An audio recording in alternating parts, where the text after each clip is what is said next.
మన రాష్ట్ర ముఖ్యమంత్రి వర్యులు రేవంత్ రెడ్డి అన్న గారికి ప్రత్యేకంగా మా బోత్ నియోజకవర్గ తరపున అందరూ సపట్లతో ఒకసారి స్వాగతం పలకాలని చెప్పేసి కూడా తెలియజేస్తుంటూ, అదేవిధంగా కష్టపడి మన బోత్నే ఇక్కడి నుంచే పీపిరి గ్రామం నుంచే పాదయాత్ర చేసి ఇప్పటికే దీంతో పాటు ఇక రెండవ కార్యక్రమాన్ని పూర్తి చేసినటువంటి గౌరవ ఉప ముఖ్యమంత్రి అయినటువంటి భట్టి అన్న గారికి కూడా పేరు పేరున నమస్కారాలు తెలియజేసుకుంటూ ఈ కార్యక్రమంలో పాల్గొన్నటువంటి జిల్లా ఇన్ఛార్జ్ మంత్రి వర్యులు జుప్పల్లి కృష్ణారావు గారు, అదేవిధంగా ఎమ్మెల్సీ అయినటువంటి ముఖేష్ గౌడ్ అన్న గారు, వేదికపై ఉన్న పెద్దలు ఎమ్మెల్యే ప్రేమ్ సాగర్ సార్ గారు, అదేవిధంగా ఎంపీ నాగేష్ గారు, పాయల్ శంకరన్న గారు, సుదర్శన్ రెడ్డి గారు, అదేవిధంగా రమణన్న గారు, అది కేశవన్న గారు, అదేవిధంగా అది శ్రీనివాస్ అన్న గారు, వారితో పాటు దండవిఠల అన్న, వారితో వేదిక పైన ఉన్నటువంటి మరో ఎమ్మెల్యే బొజ్జన్న, రామ్దాస్ అన్నతో పాటు చాలా వేమనరేందర్ అన్న సలహాదారు, ఎంపీ రాజ్యసభ గారు, వారికి కూడా ఈ సభా వేదిక నుంచి కూడా వేదిక పైన ఉన్న పెద్దలందరికీ, వేదిక మీద ఉన్నటువంటి అశేష జనాభాని అందరికీ రెండు చేతులు జోడించి నా యొక్క నమస్కారాలు తెలియజేసుకుంటున్నాను. చాలా సంతోషం అన్న, ఈరోజు మా యొక్క బోత్ నియోజకవర్గంలో యంగ్ ఇండియా ఇంటిగ్రేటెడ్ పాఠశాలతో పాటు 2 లిఫ్ట్ ఇరిగేషన్లు, అదేవిధంగా 3 సబ్స్టేషన్లు, ఒక ఏటీసీ కేంద్రాన్ని కూడా ఈరోజు ప్రారంభం ఏదైతే ఫౌండేషన్ కార్యక్రమం చేసుకున్నందుకు మీకు మరోసారి మా నియోజకవర్గ తరఫున కూడా ప్రత్యేకంగా ధన్యవాదాలు తెలియజేసుకుంటున్నాను. ముఖ్యంగా గౌరవ ముఖ్యమంత్రి గారికి, గౌరవ ఉప ముఖ్యమంత్రి గారికి, అదేవిధంగా జిల్లా ఇన్ఛార్జ్ మంత్రి గారికి కూడా ఈ నియోజకవర్గ ప్రజల తరఫున, మా నియోజకవర్గంలో అంటే వెనుకబడ్డటువంటి ప్రాంతం, ఆదిలాబాద్ జిల్లాను వెనుకబడ్డదంటే దాంట్లో ఇంకా మా బోత్ ఇంకా వెనుకబడ్డ ప్రాంతం.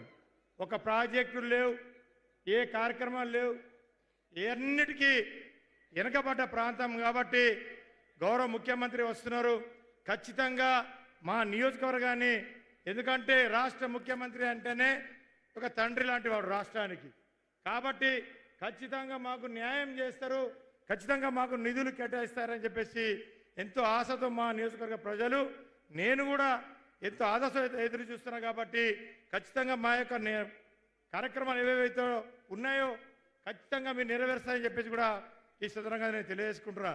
ముఖ్యంగా చాలా సమస్యలు, ఫారెస్ట్ సమస్యలు కానీ, తాగునీటి సమస్యలు కానీ, ఇంకా సాగునీటి సమస్యలు కానీ, ఇలాంటి సమస్యలు చాలా ఉన్నాయి. కాబట్టి ఖచ్చితంగా ఒక్కొక్క కార్యక్రమాలు తప్పకుండా అన్ని నియోజకవర్గాలు వేరే నియోజకవర్గాల్లో ఇచ్చుతూ ఉన్నారు, కానీ మా నియోజకవర్గంలో మీరు మొట్టమొదటిసారిగా వచ్చిండు కాబట్టి ఖచ్చితంగా మేము చేసినట్టు చెప్పినటువంటి కార్యక్రమాలు అన్ని ఇస్తారని చెప్పేసి కూడా మీకు ఖచ్చితంగా మా యొక్క నమ్మకం ఉందని చెప్పేసి కూడా మేము తెలియజేస్తున్నాం. దాంట్లో భాగంగా ప్రధానంగా కొన్ని సమస్యలు మీ దృష్టికి తీసుకువస్తా ఉన్నాను. మా వెనుకబడినటువంటి బోత్ నియోజకవర్గం యొక్క గిరిజన నియోజకవర్గం ఎస్టీ ట్రైబల్ కాన్స్టిట్యున్సీ కాబట్టి ఖచ్చితంగా ఇక్కడ ఎస్సీ ఎస్టీ మైనార్టీతో పాటు వివిధ కులాలు, అన్ని కులాలు మా నియోజకవర్గంలో ఉంటాయి. పేరుకే ఎస్టీ కానీ జనరల్ క్యాస్ట్ వాళ్ళు కూడా మా నియోజకవర్గంలో ఎక్కువ మంది ఉంటారు. కాబట్టి ఇక్కడ చాలా సమస్యలు కొట్టాడబడుతున్నటువంటి సమస్య. అదేవిధంగా మీరు పీసీసీ హోదాలో వచ్చినప్పుడు ఒక చిన్న మీకు ఏంటంటే గుర్తు చేయాలని చెప్తున్నా సార్, నేను వేరే ఉద్దేశం కాదు.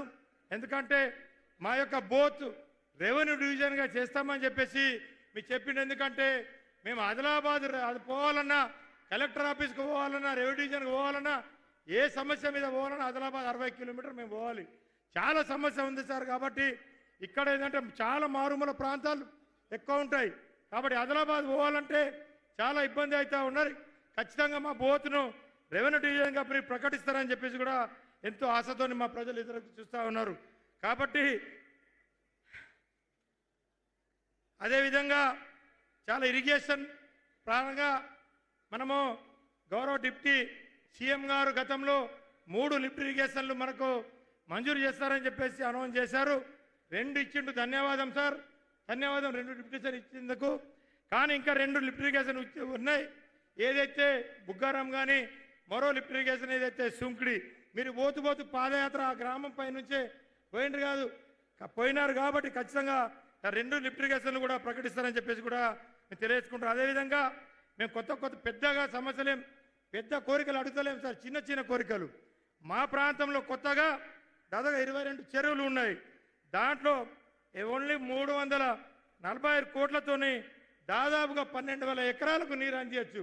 కాబట్టి ఇవన్నీ ప్రకటిస్తారని చెప్పేసి కూడా మేము ఎంతో ఆశతో చూస్తూ ఉన్నాం. అదేవిధంగా భూగర్భ జలాలు పెరగడానికి దాదాపుగా ఒక మా నియోజకవర్గంలో 23 చెక్ డ్యామ్లు అవసరం ఉంది. కాబట్టి అవి కూడా ప్రకటిస్తారని చెప్పేసి కూడా ఎంతో ఆశతో చూస్తూ ఉన్నాం. అదేవిధంగా ఏదైతే పాతబడ్డటువంటి చెరువులు మా దగ్గర చాలా ఉన్నాయి, 18 చెరువులు ఉన్నాయి. కాబట్టి తక్కువ దాదాపు ఒక 70-80 కోట్లు ఇస్తే ఆ చెరువులను పునర్నిర్మాణం చేసుకొని ఆ నీరును కూడా మనము మన యొక్క ప్రాంతాన్ని వాడుకోవచ్చు అని చెప్పేసి కూడా నేను శ్రీధర్మంగా తెలియజేసుకుంటున్నాం. అదేవిధంగా నియోజకవర్గ కేంద్రంలో మాకు నియోజకవర్గ కేంద్రం అని పేరుకు కానీ ఇప్పుడు కానీ ఎట్లాంటి సవలతులు కూడా అక్కడ లేవు, ఎలాంటి సౌకర్యాలు లేవు. చాలామంది ఇప్పటివరకు ఎంతమంది ఎమ్మెల్యేలు అయినా ఇప్పటివరకు మా నియోజకవర్గానికి 4 లైన్ రోడ్ లేదు, సెంట్రల్ లైటింగ్స్ లేదు, పేరుకే బోత్ నియోజకవర్గ కేంద్రం. కానీ అక్కడ పడితే ఒక మామూలు పల్లెటూరు లెక్క కనబడుతుంది మా కేంద్రం. కాబట్టి దయచేసి 2 చేతులు జోడిస్తూ ఉన్న ఈ సెంట్రల్ అయితే ఒక దాదాపుగా 40 కోట్ల రూపాయలతోటి ఇవన్నీ ప్రకటిస్తారని చెప్పేసి కూడా ఈ సందర్భంగా తెలియజేసుకుంటారు. మరో ఏదైతే ఇచ్చోడ సిరికొండ డబుల్ రోడ్ ఒకటి, ఇది ఖానాపూర్ బోత్ 2 కాన్స్టిట్యున్సీకు కనెక్టివిటీ. కాబట్టి సిర్చలమట్టు పెంబి రోడ్డు అదొకటి ఉంది సార్, ఇది కూడా ఖానాపూర్ మా యొక్క బోత్కు 2 కనెక్టివిటీ. అదేవిధంగా బరంపూర్ మోర్కండి రోడ్డు, ఇది ఆదిలాబాదు బోత్కు కనెక్టివిటీ ఉంది. కాబట్టి ఇది కూడా అదేవిధంగా ఇప్పుడే గౌరవ ఎంపీ గారు కూడా చెప్పారు, జమ్దాపూర్ నుంచి ఏదైతే కరంజీ రోడ్డు ఉందో ఇప్పుడు చాలా సమస్య. అది అంతర్రాష్ట్ర రహదారి, మహారాష్ట్రకు వెళ్ళే రహదారి మన తెలంగాణ నుంచి. కానీ ఆ కాంట్రాక్టరు ఏదో కొన్ని టెక్నికల్ సమస్యల వల్ల పని ఆపేసింది సార్. దయచేసి అదేదో క్లియర్ చేసి ఆ రోడ్ను పునర్నిర్మాణం చేసి ఇస్తే మా 2-3 మండలాలు అంతర్రాష్ట్రానికి వెళ్ళే అవకాశం ఉంది. కాబట్టి ఆ కరంజీ రోడ్ని పూర్తి చెప్పాలని చెప్పేసి కూడా ఈ సందర్భంగా నేను తెలియజేసుకుంటున్నా. అదేవిధంగా మండలంలో ఏదైతే ఇప్పుడు ఇంతమంది ఎంపీ చెప్పిండు 7 మండలాల్లో మండల ఆఫీసులే ఉన్నాయి. కానీ ఈ అన్ని శిథిలావస్థలకు వచ్చినాయి సార్.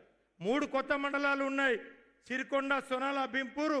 వాటితో పాటు మాకేక 7 పాత మండలాలు ఉన్నాయి. ఖచ్చితంగా మండల ఏదైతే ఉన్నాయో ఇంటిగ్రేటెడ్ ఆఫీసు మంజూరు చేయాలని చెప్పేసి కూడా ఇక మేమేం కొత్త చిన్న కోరికలు సార్. తప్పకుండా మీ మీద ఆశలు పెట్టుకున్నారు మా వాళ్ళు, ఖచ్చితంగా ఇస్తారని చెప్పేసి కూడా ఈ సందర్భంగా నేను తెలియజేసుకుంటున్నా. అదేవిధంగా నియోజకవర్గ కేంద్రంలో చదువు ఎంతో అవసరం. మీరు ఇంటిగ్రేటెడ్ పాఠశాల ఇచ్చిండ్రు 200 కోట్లు, కాబట్టి మీకు ప్రత్యేకంగా ధన్యవాదాలు తెలియజేసుకుంటూ, అదేవిధంగా మా బోత్ నియోజకవర్గ కేంద్రంలో పిల్లలు చదువుకోవాలన్నా, అమ్మాయిలు చదువుకోవాలన్నా, ఎందరు చదువుకోవాలన్నా డిగ్రీ కళాశాల లేదు మాకు. ఖచ్చితంగా మేము జనరల్ డిగ్రీ కళాశాల బోత్లో మంజూరు చేస్తారని చెప్పేసి కూడా నేను ఈ సందర్భంగా తెలియజేసుకుంటున్నా. అయిపోతుంది. కాబట్టి అదేవిధంగా ఇక ముఖ్యమంత్రి గారు కూడా ఇక అన్ని ఆటలు ఆడతాడు. కాబట్టి మా పిల్లలు కూడా కొంచెం ఆడుకోవాలి సార్ బోత్లో. మా బోత్ పిల్లలు కూడా ఆడుకోవాలంటే మాకు బోత్లో ఒక మినీ స్టేడియం ఇస్తారని చెప్పేసి కూడా నేను ఈ సందర్భంగా నేను కోరుకుంటున్నా సార్. అదేవిధంగా ఇచ్చోడలో ఇప్పుడు ఏదైతే ఇంత పెద్ద 5 మండలాలు ఇచ్చోడ సెంటర్ ఇక్కడ నుంచి 7 కిలోమీటర్ల దూరంలో, కానీ అక్కడ మాకు ఒక సిఎస్సి సెంటర్ లేదు, హాస్పిటల్ లేదు. పోస్ట్ మార్టం చేయాలన్నా, ఇంకేదైనా కార్యక్రమాలు చేయాలన్నా కానీ ఒక సిఎస్సి సెంటర్ మంజూరు చేస్తారని నేను విజయరమణకు 2 నిమిషాలు అయిపోతుందని చెప్పేసి కూడా ఈ సందర్భంగా నేను తెలియజేసుకుంటున్నా. అదేవిధంగా Sunkudi market committee sir, Sunkudi market committee అది చాలా పెద్ద కమిటీ. అక్కడ మేము ఏ కార్యక్రమం తాంసి, తలమడుగు, భీంపూర్ మండల వాసులు ఏదైనా పత్తి అమ్మాలన్నా, ఏదైనా శనగలు అమ్మాలన్నా, ఏం అమ్మాలన్నా కానీ మేము ఆదిలాబాద్ మార్కెట్ పోవాలి. కాబట్టి ఖచ్చితంగా మాకు ఏదైతే సుంకుడి మార్కెట్ ఖచ్చితంగా మంజూరు చేయాలని చెప్పేసి కూడా నేను ఈ సందర్భంగా తెలుసుకుంటున్నా. అదేవిధంగా ఇంకోటి సార్, మామూలు ఏదైతే ఈ గట్టి కింద దిగితే ఫ్రీ నీళ్లు, పోచంపాడు ప్రాజెక్టులు, అన్ని ప్రాజెక్టులు అన్నిటికీ ఫ్రీ నీళ్లు వస్తాయి. కానీ మా ప్రాంతంలో ఏం రావు సార్. కాబట్టి ఖచ్చితంగా మేము పండించే పంటలకు మేము పండించే పంటలకు ఖచ్చితంగా క్వింటాల్కు 5,500 రూపాయలు బోనస్ ఇవ్వాలని చెప్పేసి కూడా నేను ఈ సందర్భంగా నేను తెలియజేసుకుంటున్నా. వాటితో పాటు పంట కొనుగోలు సార్, ఇప్పుడు మేము పండించే పంటలు సగం పంటలు కొంటా ఉన్నారు, సగం పంటలు కొంటలేరు. ఇప్పుడు మా దాంట్లో ఇప్పుడు రబీ పంటలు వేసుకుంటే మొక్కజొన్న కానీ జొన్నలు బాగా పండిస్తూ ఉంటారు. కాబట్టి ఏదైనా నిబంధనలు పెట్టకుండా పరిమితి లేకుండా ఆ పంటలను కొనాలని చెప్పేసి కూడా తెలియజేసుకుంటూ ఆఖరికి ఇవి కొన్ని మా ప్రాంతంలో ప్రాజెక్టులు లేవు కాబట్టి బోర్లు కొట్టుకోవాలి, నీళ్లు తాగడానికి లేదు, ఏం లేవు. పొలం బాట రోడ్లు కూడా మేము అన్ని పొలాల పోవడానికి కూడా రోడ్లు పూర్తి చేసుకోవాలంటే ఖచ్చితంగా మీరు ఒక 40 కోట్ల రూపాయల SDF నిధులు ఇవ్వాలని చెప్పేసి కూడా ఈ సందర్భంగా తెలియజేసుకుంటూ టూరిజం పరంగా కూడా 4 మా యొక్క కుంటాల పొచ్చాల కనకాయ జలపాతాలు ఉన్నాయి. ఖచ్చితంగా కూడా ఇవి కూడా చేయాలని చెప్పేసి కూడా ఆలయ అభివృద్ధి కొరకు మాకు 2 ఆలయాలు సార్. మీరు ఇప్పుడే బాసర్లో కూడా మీరు మంజూరు చేసిండు 200-300 కోట్లు. కానీ మాకు అంటానం వద్దు సార్, మాకు సిరిచల్మకు ఒక 5 కోట్లు, అదేవిధంగా బరంపూర్కి ఒక 2 కోట్లు మంజూరు చేయాలని చెప్పేసి కూడా తెలియజేసుకుంటూ ఈ ఆఖరిగా ఆ ఇండ్లు సార్ మాకు వెనుకబడ్డ ప్రాంతం కాబట్టి ఒక అదనంగా అన్ని నియోజకవర్గాలకు కేటాయింపే దాంట్లో అదనంగా ఒక 2,000 ఇంద్రమ ఇల్లు ఎక్కువ ఇవ్వాలని చెప్పేసి కూడా ఈయన ఈ సందర్భంగా తెలియజేసుకుంటూ అదేవిధంగా ఈ అందరికీ అదేవిధంగా ఇచ్చోడలో సాధికానా కూడా మీరు ఇంతకుముందు చెప్పింది సార్, అది కూడా 3,65,00,000 రూపాయలతో ఇచ్చోడలో సాధికానా ఇవ్వాలి. అదేవిధంగా study circle centres SC ST బీసీలకు మైనార్టీ సోదరులు కూడా స్టడీ సెంటర్ కూడా ఇవ్వాలని చెప్పేసి కూడా ఈ సందర్భంగా తెలియజేసుకుంటారు. ఇక చాలామంది పెద్దలు అక్కడి నుంచి చేతులు ఊపుతున్నారు కాబట్టి ఏదేమైనా సార్ కానీ నేను పత్ర రూపంలో మీకు అందజేసిన తప్పకుండా ఇవన్నీ మంజూరు చేయాలని చెప్పేసి కూడా కోరుతూ, మీరు నాకు మంజూరు కావాలంటే మీరు అందరూ ఒకటిసారి సీఎం గారికి 2 చేతులు చెప్తే సపోర్ట్ కొట్టాలని చెప్పేసి కూడా కోరుకుంటూ ముగిస్తాను. జై హింద్, జై తెలంగాణ. గౌరవనీయులు ప్రేమ్ సాగర్ రావు గారు, honourable MLA Mancherial, civil supplies corporation chairman.